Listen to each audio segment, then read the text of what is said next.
Hello everyone, glad to be back. Today is 11th of December, now it's 9:30 in the morning Moscow time. I'm Levan Gudadze and this is my first update for the day in which I will share all the main news that are making headlines in Russian media outlets and Russian language pages on different internet platforms.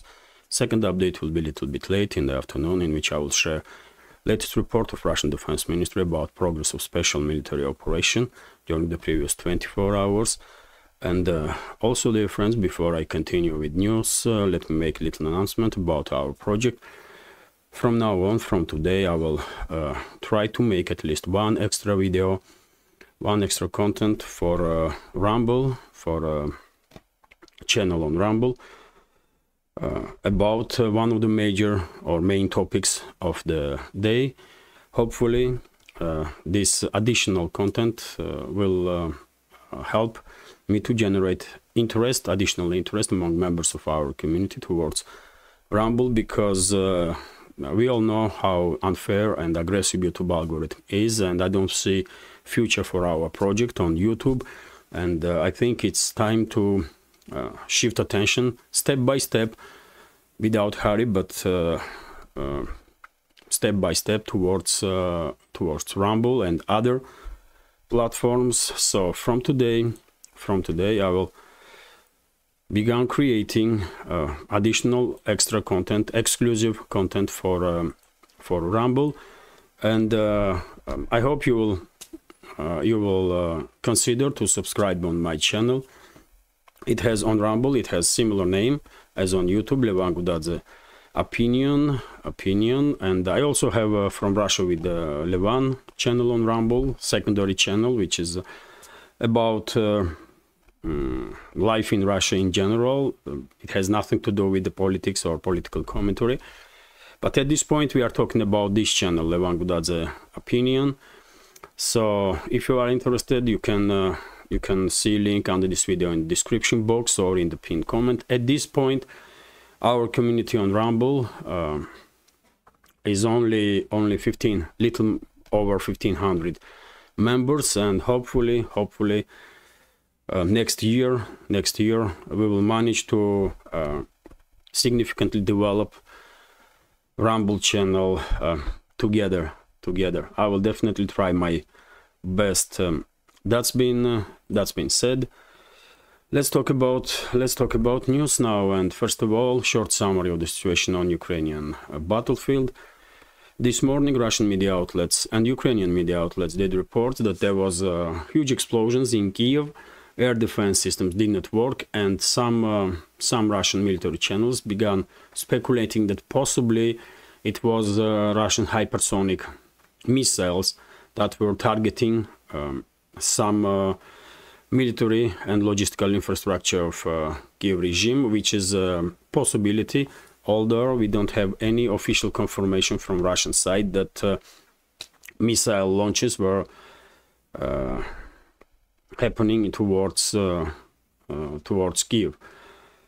Later on, probably we will learn some more, and of course I will share additional information on my Telegram channel, which is also useful addition to our project, dear friends. And if you are interested to see updates constantly during the day, I highly recommend to subscribe on my Telegram, on which I do share dozens of posts on daily basis about different developments, not just in zone of special military operation, but worldwide.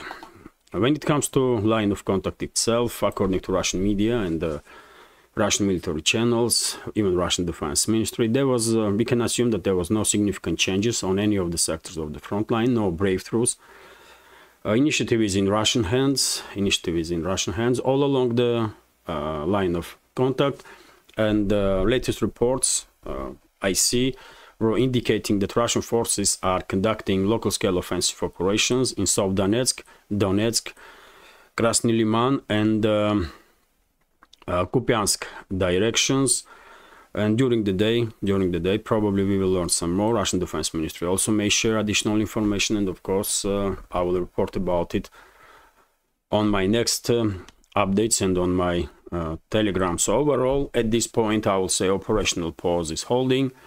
operational pause is holding, and the Russian side is increasing pressure on Ukrainian forces and actively preparing ground for upcoming decisive actions, upcoming winter offensive. In my opinion, main hotspots on the line of contact still are Avdiivka, of course, which is in operational encirclement, and Russian forces increasing pressure on daily basis. It's a matter of weeks now when Avdiivka's garrison will crack and basically significant part will surrender, I believe, and the rest of them probably will try to run away if they manage. Next hotspot is, of course, Bakhmut and surrounding areas, where Russian forces also are conducting successful local-scale offensive operations and already regain control almost over their entire territory that was held by Russian forces, PMC Wagner units, when Bakhmut did become under full Russian control. If you remember, during the Ukrainian counteroffensive, our main axis was Zaporozhye and South Donetsk sectors of the front line, of course, but simultaneously Kiev regime began local-scale offensive operations in Bakhmut direction also, and they did manage to establish control over some areas, but now they are losing these territories again. Russia is on offensive, and when it comes to northern sectors of the front line, so Donetsk direction is quite active last several weeks, with some pauses, like yesterday, for example. According to report from Russian Defense Ministry, there was some operational pause on this sector, and sides were regrouping to prepare ground for next operations. But I expect significant intensification of clashes in South Donetsk direction in upcoming days. And when it comes to Kupiansk sector, it's of course Sinkovka main hotspot. Russian forces will probably establish control over this settlement in upcoming week or two, but yet again, to continue offensive operations in this area, large scale, it will be necessary to conduct large scale offensive operations, which is a prerogative of not the field officers on the line of contact, but general staff, Russian general staff, when they will authorize large scale offensive. Unknown, although yet again, you know, my reading is that we will see decisive actions from Russian forces during the winter time, late January, early February, somewhere there at that time. And this is it when it comes to short summary of the situation on Ukrainian battlefield. If you are interested in more details when it comes to these local scale skirmishes, artillery duels, drone wars, and so on, I recommend military channels, military summary, for example, that provide us on daily basis with very detailed analysis of situation on the battlefield, on the line of contact. And before I continue, let me express my gratitude towards all of you, and thank you for your time and attention, and of course, special thanks to members of our community who supports my work with donations through PayPal, Buy Me Coffee, or subscribing to my Patreon page. I'm immensely grateful to all of you. Without you, this project would not exist, so thank you very much. Let's continue with additional news now, and as I reported in the beginning, media outlets in Russia and Ukraine are reporting about explosions in Kiev, although there is no detailed information, what was targeted, what happened at all, just information about explosions. During the day we will probably learn some more about it. Also, very important topic. After Tucker Carlson devoted segment to Gonzalo Lira, journalist, with the dual citizenship of Chile and US, who is in jail in Ukraine. After Carlson paid attention to Gonzalo and his story, of course, many other people also began reacting on this topic, and Elon Musk is one of them, and he basically asked questions confronted basically Zelensky and Biden by demanding questions about situation around Gonzalo Lira, which is a big deal. Because both Elon Musk and Tucker Carlson had a huge following, huge influence, and if they are talking about topic, then many other people also, or at least reacting on it. And hopefully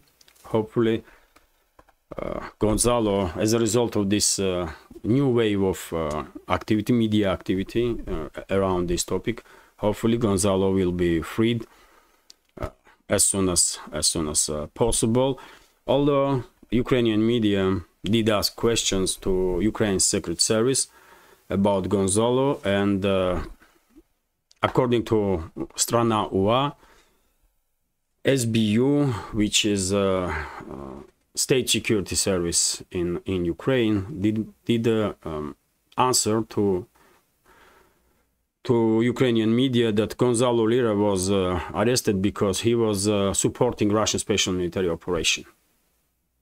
That's formulation that they give to journalists, that Gonzalo Lira in multiple occasions did supported the special military operation of Russia, which is, I mean, they are not even hiding really that Gonzalo Lira is a political prisoner, because first of all, Gonzalo never supported any military operation whatsoever. I did regularly watch his videos, and I never hear that he supported any military actions of any side anywhere in this world. Let's begin from there. And secondly, you cannot arrest people just for having opinion. And Gonzalo did have opinion. He was somewhat critical of some actions of Kyiv regime, and they did not like it. And they tried to shut him down this way by arresting him. But now, when so much attention have been given to this topic, hopefully Gonzalo Lira will be freed, and White House will be forced to basically make a call to Kyiv, and that's all it takes, really. Just one call from Washington to Kyiv, and Gonzalo Lira is free, and he will then tell us his side of the story. So let's hope that he will be free in as soon as possible. Media in Russia, in Ukraine, and I believe in the West do pay attention to this issue, and it should help. That's my expectation, that some changes will happen, some positive changes for Gonzalo. RIA Novosti is reporting that according to Putin, who was meeting with the heroes of Russia yesterday, he was having conversation with the Russian military, who received this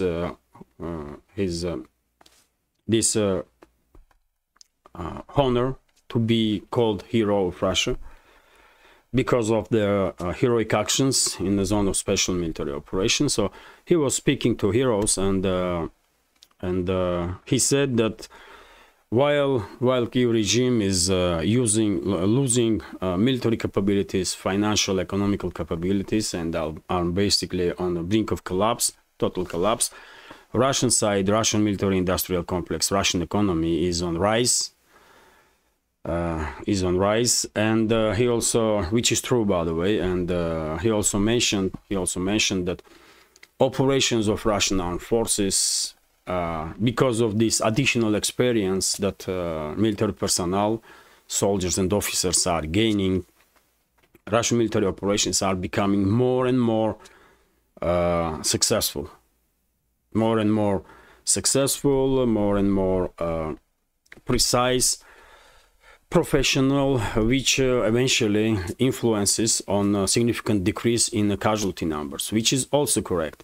Of course, before special military operation, some Russian military personnel did had experience combat experience, but now huge number of Russian soldiers and officers have combat experience, and of course all the operations, because of this experience, are becoming more professionally conducted on the ground, and as a result of it, casualty numbers are decreasing, which is also correct. So, well, Putin did highlight these topics, although we already knew about it anyway.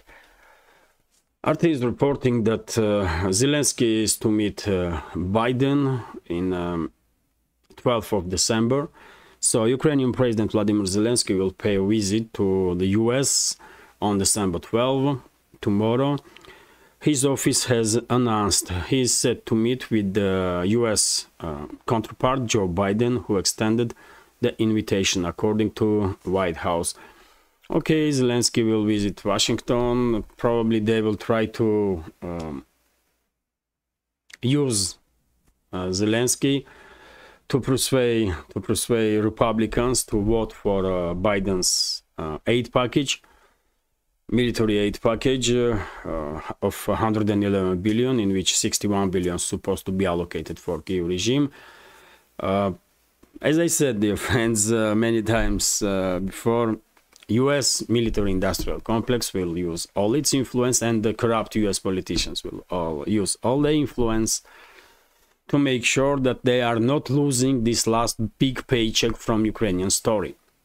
And that's exactly what is happening. Lloyd Austin is openly threatening US lawmakers and US citizens that if they will not approve Biden's aid package, then US citizens will be sent to fight Russia. Biden now inviting Zelensky, so that Zelensky will be used as, he will cry there a lot on his knees and, kiss some feet of US senators, or maybe not just feet, who knows. Well, eventually, of course, this aid package will be approved. No doubts about that. Only question is how much money will be stolen from US taxpayers. 61 billion, as initially was proposed by Biden, or somewhat less, let's say 30, 40 billion. It's matter of trade, really. Which side will be more successful in this trade between Democrats and Republicans? But anyway, U.S. military-industrial complex and corrupt officials gonna win, because it's a win-win situation for them. They will receive big paycheck anyway, 40 billion or 60 billion. I mean, who knows? But paycheck definitely gonna be big one. It will not help Kyiv regime at all, of course. Conflict will be prolonged for some additional period of time, but when it comes to outcome of the conflict, it's already decided, basically. Russia did won this battle against Kyiv regime and against Western ruling class, and nothing can be changed in this regards. Nothing, no matter how much money, how many weapons, and manpower will be thrown to Ukraine or the battlefield. Let's continue. And RIA Novosti is reporting that Macron, president of France, had a phone call with Zelensky, and he did promise that France will provide all the necessary political assistance during the negotiations between Brussels and Kyiv on the topic of Ukraine's integration into EU. Yet again, I don't really understand how politicians, high-ranking politicians in the West, can take seriously this topic that Ukraine may become a part of EU. I mean, I don't understand. I just don't understand how high-ranking officials can really seriously talk about this nonsense, that Ukraine will become part of EU in this case. I mean, it's total nonsense, isn't it? But well, Macron never been seen as a serious man, as a serious politician by anybody, and I guess that's why he thinks it's appropriate to talk about this nonsense openly in public. Okay, everybody is laughing at Macron anyway, so who cares? Let's continue. And RT is reporting that key member state of EU issues warning about EU funding for Ukraine. And this is quite interesting because we are not talking about Hungary, for example. We all know that Budapest was consistently against further escalation in Ukraine, and Hungary was blocking additional, as much as Budapest could, additional financial or military aid packages to Kiev regime. But this time we are talking about Spain. So EU may not have sufficient funds to continue its financial support of Ukraine. Spanish Foreign Minister José Manuel Álvarez signaled in the interview with the newspaper El País, published on Sunday. According to Álvarez, who commented on the proposed allocation of 50 billion euro aid package to Kiev, the bloc may need to review its priorities. That's the position of Spain now. We are in the early stages of discussing this multi-annual financial framework.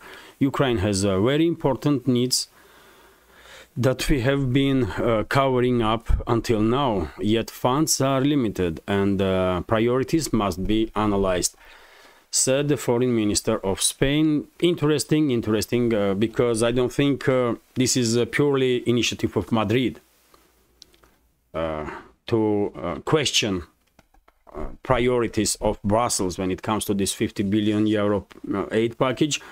I guess true rulers, let's say, of the West, intensifying process of distancing Western world from Kiev regime, and that's why now even this Brussels initiative is under question inside the EU.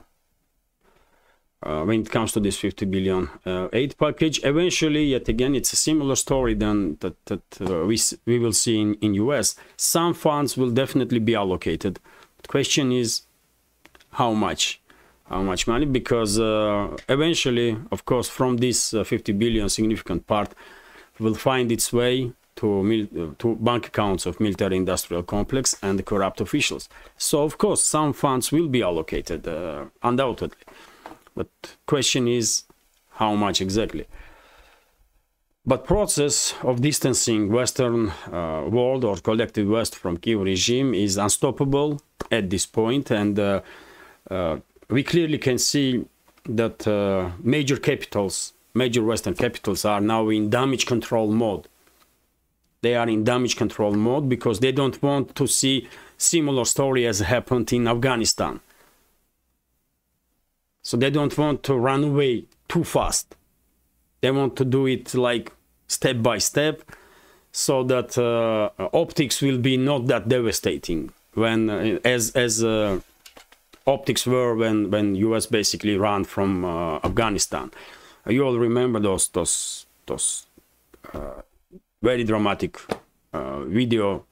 videos that were coming from Kabul, for example. In those days, and it was serious hit on US reputation, of course, worldwide. That they ran away, they left behind so many people, and that were rely on US, that were trusted in US, and we all know that story. So now Western major capitals are in kind of damage control mode, to somehow avoid exactly the similar optics in Ukraine that we see in Afghanistan, and that's why Zelensky have been invited in Washington. That's why these discussions are still continuing about finances and military aid to Kiev regime. But in practice, on the ground, we definitely clearly see that there is less money, less weapons, and less cooperation. And the West is basically distancing itself from Kiev regime already. Let's continue. RIA Novosti is reporting that, and eventually, dear friends, eventually, you know my take on Ukraine's fate. I believe it's only a matter of time when major capitals will begin, if they already are not in talks, will begin negotiations about fate of Ukraine, and eventually Ukraine will be divided between its neighbors. Vast majority of modern Ukraine will become under Russian control, and western regions of Ukraine will become under control of collective West or NATO member states that are bordering Ukraine, to be more precise, Poland, Hungary, Romania, and possibly Slovakia. But anyway, let's continue. Until this, before Western ruling class is still in damage control, of course, they're gonna act like they are, somewhat in support of Kiev regime, and that's what Berlin does, for example. And we learned yesterday afternoon that Germany will send 200,000 shells to Kiev regime in 2024.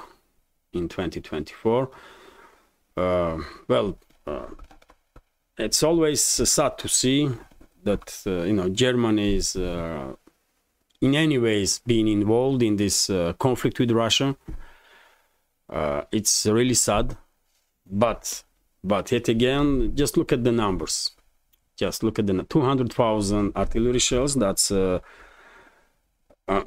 probably enough for Ukrainian army for a week, maybe, and that's it. And there is no more promises of millions of shells and uncounted number of armored personnel carriers and tanks, and it's damage control mode, as I said. And supplies of money and weapons will only decrease. And this is a prime example, dear friends. 200,000 shells for Kiev regime. It's with current intensity of clashes, it's enough for a week for Ukrainian artillery maximum. Maybe even not, because we should always keep in mind that if on initial stages of special military operation, Ukrainian artillery was in workable condition, and as we know, Western states, NATO member states, delivered hundreds of pieces of artillery systems to Kiev regime. At this point right now, and initially, accuracy of those artillery systems were like 7-10 meters, let's say. Now, because these artillery systems did not have the proper maintenance, especially Western ones, that are highly dependent on proper maintenance, because of lack of that stuff, because of lack of new barrels for artillery systems, because every single barrel can only shoot so many, only can operate properly by taking only so many shots. After certain number, barrel has to be replaced. It's just no longer workable. And but there was no changes of barrels in dozens of hundreds of artillery systems that Kiev regime is operating with, and as a result of it, even Ukrainian artillerymen now are saying that accuracy of their artillery is 70 meters, from 50 to 70 meters. So with that kind of accuracy, I mean, I guess 200,000 shells can be thrown into some fields somewhere in Ukraine in several days, not even a week. Because how are you gonna hit anything when your gun is when accuracy of your gun is just around 70 meters, if not more? This is also an issue, dear friends. This is also an issue. Not many people think about it, that it's not just about deliveries of the weapons. Then maintenance has to be done also. and all these guns on the tanks, on artillery systems and so on, they can only fire so many shells, and after a certain number they have to be replaced, otherwise they may explode even. They will lose accuracy significantly and they may even explode, and there are quite a number of videos in circulating on internet with exploded barrels of Ukrainian artillery systems, exactly because those barrels had enough. Anyway, let's continue. RIA Novosti is reporting that next big topic is of course Middle East, and we have reports now that Israeli defense forces began military intensification of its military activity in the southern part of Gaza, and according to this report, during the previous night, Israel did shell southern part of Gaza in Rafah area, and as more and more territories in the northern sector of Gaza will become under control of IDF, I guess battles in the southern Gaza will only increase, and eventually you know my take on this confrontation between Israel and Palestine. I said from very beginning that Netanyahu's government will try to push all the Palestinians, or majority of Palestinians, out of region, out of Gaza Strip to Egypt. And at this point we don't really have indicators. I don't have indicators at least to change this point of view. I think Netanyahu's government operates exactly in that frame. They won't push Palestinians out of Gaza Strip, and unfortunately battles in southern Gaza will just intensify. TASS news agency is reporting that according to Hamas statements, since the beginning of ground operations of IDF, they did manage to destroy more than 180 armored vehicles of Israeli side. We can and we should take with a pinch of salt any reports from any one side in this conflict and in any other conflict, really. Intensity of clashes are quite high. Urban warfare has its own specifics, and armored vehicles are very vulnerable in urban areas, especially if they are operating without cover from infantry. And number of destroyed and damaged Israeli vehicles probably are quite high, but how many exactly? 180, 100 or 50, who knows? We will learn about it probably only after this conflict will end. Let's continue. Blinken, head of State Department of US, did made quite interesting and same time quite interesting statements that were same time contradicting each other, because according to Blinken, without a separate state for Palestinian people, there can be no sustainable peace in the Middle East. And same time, Blinken did said that if a ceasefire will be achieved now, it will just prolong conflict. So I mean, you tell me what this idiot even means, what he wants really. He is against peace now, but at the same time he's talking about two-state solutions, that without state of Palestinians there can be no long-term peace. Then I mean, what you are talking about? How you gonna have a political talks between the sides about some political issues, and statehood for Palestine is definitely political stuff. And if you don't, if you are not for peace, how you gonna start talk about politics? On which ground? I don't know, man. These guys are too crazy. These guys are too crazy, and I'm afraid there is no one around them to say it to them, you know?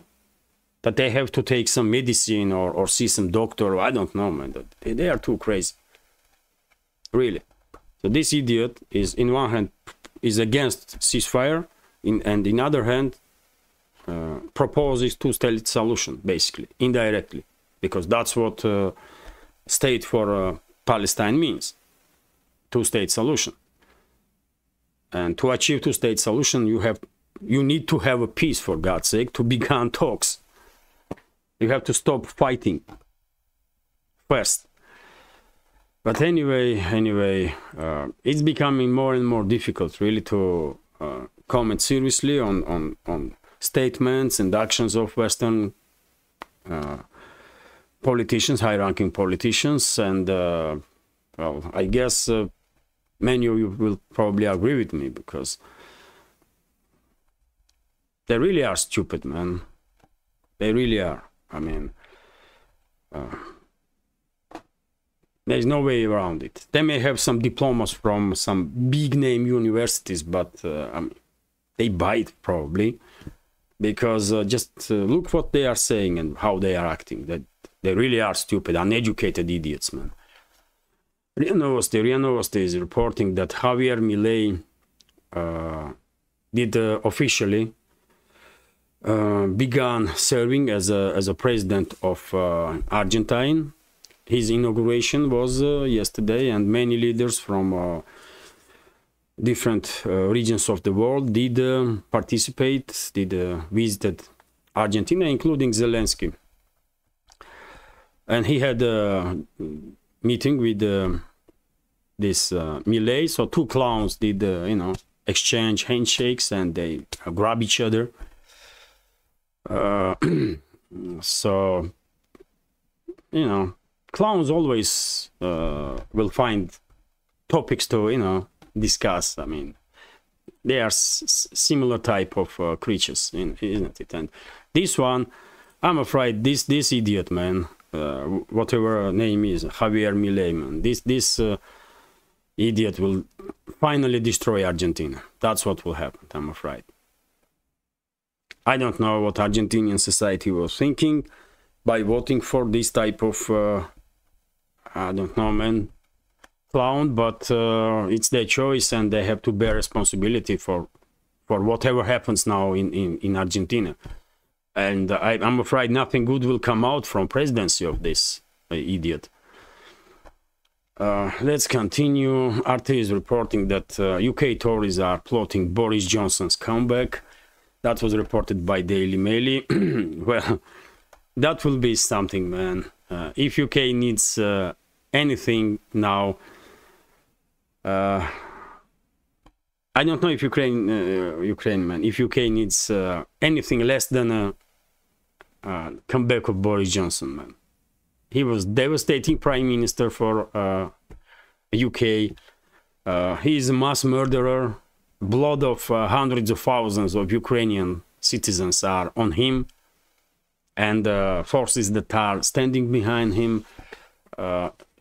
He is a disgrace of humanity and the United Kingdom, for sure. And I don't know, man. I just feel sorry for UK, really. I just feel sorry for UK that that's the choice that society in UK are up against. I mean, Boris Johnson, Sunak, some other clowns, there is, I don't know, man. System is in UK probably are broken, because I do remember times when UK had some heavyweight politicians, and now some clowns.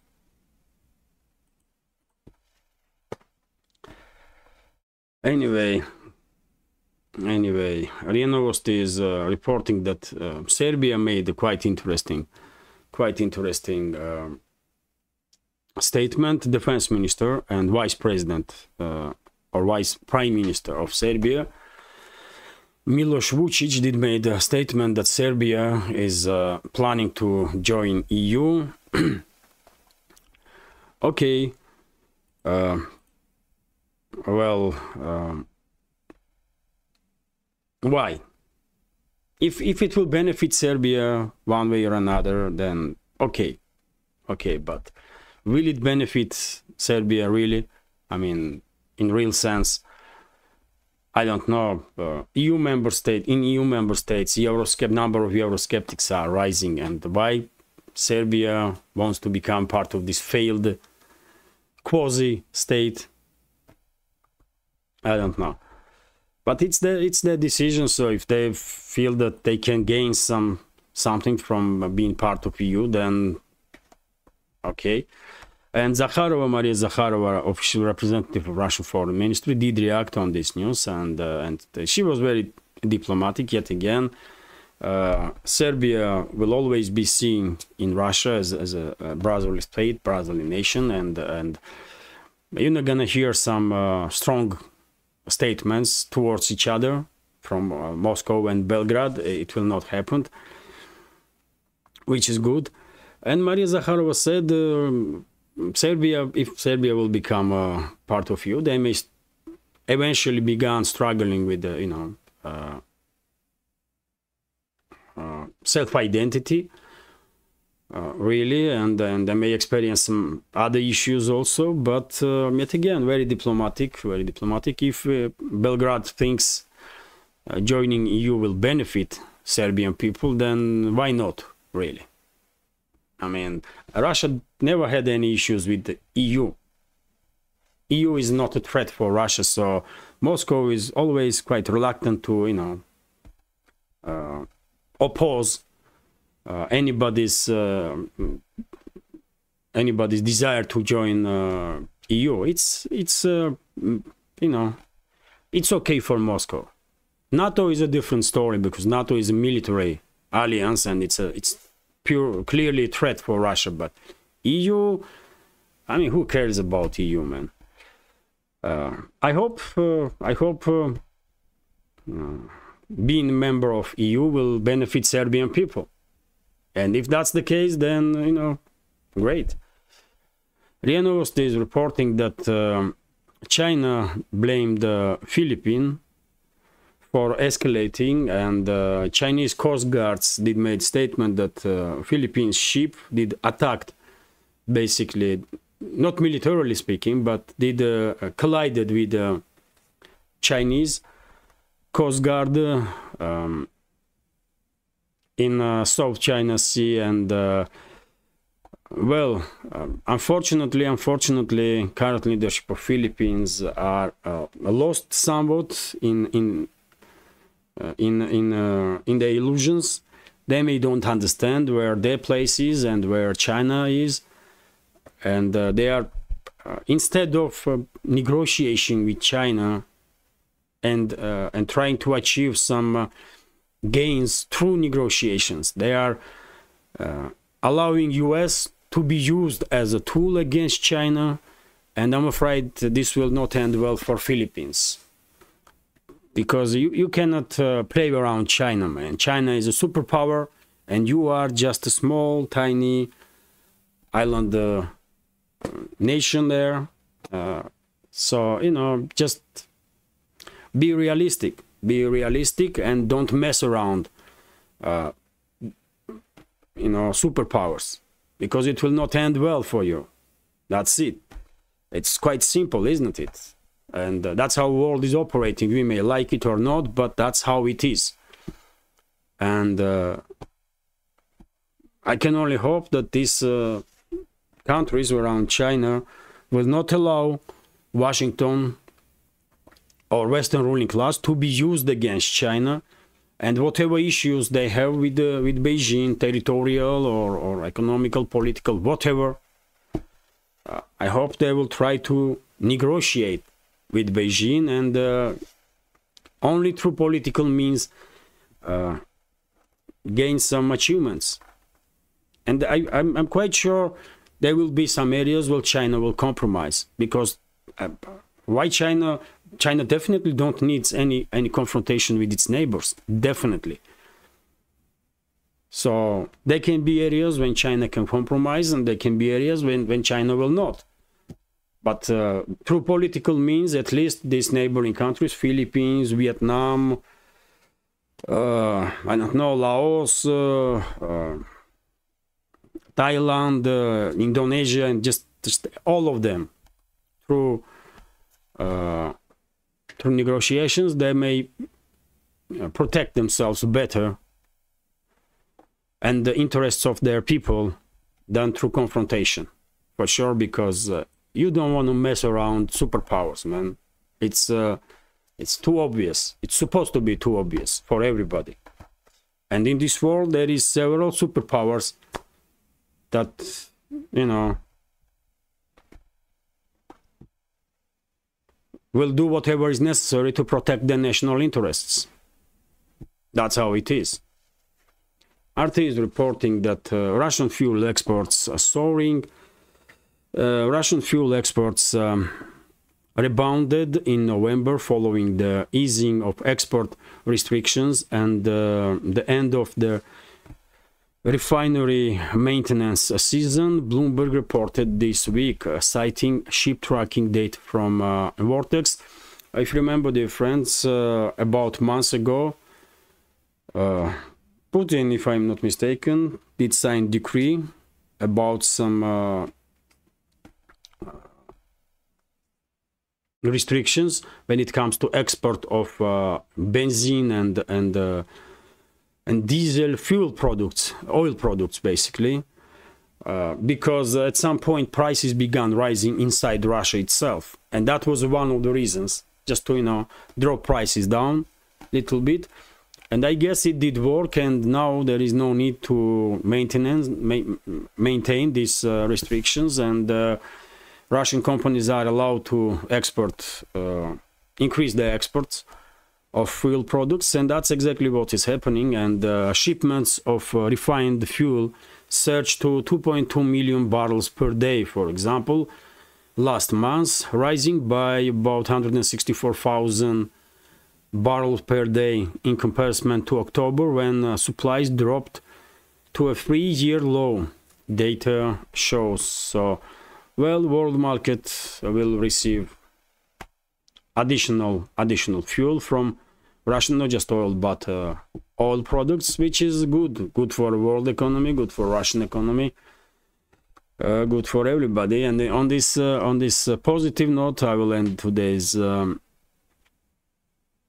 relatively short update. Hopefully you will find it interesting, and if so, please click that like button, leave some commentary about any topic you like, and share this video with your friends. It will definitely help to deal with this immensely unfair and aggressive YouTube algorithm and reach wider audience. And if you think, dear friends, this project with several channels on YouTube, Rumble and Telegram are informative, useful, has some potential and deserves to exist in this field of news and political commentary, please consider to support my work with small donations through PayPal, buy me a coffee, or by subscribing to my Patreon page.